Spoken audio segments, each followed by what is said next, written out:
How to find saved reels on Facebook. To get started, open up the Facebook application on your phone. You will then be brought to the Facebook homepage where you can view pages and friends' posts. On this page, go to the bottom panel and tap on Videos. You can watch Facebook Reels over here.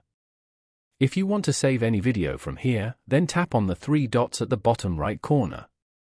Then, tap on Save Video.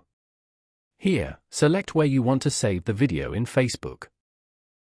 Now, go to Menu at the bottom right corner. Then, tap on Saved.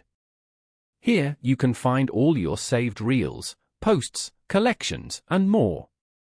Open any post to view them. You can always unsave the posts from here if you want. Following these steps, you can easily find saved Facebook Reels. Thank you for watching. Please leave a like if this tutorial helped you, or leave a comment below if you have any questions related to the video.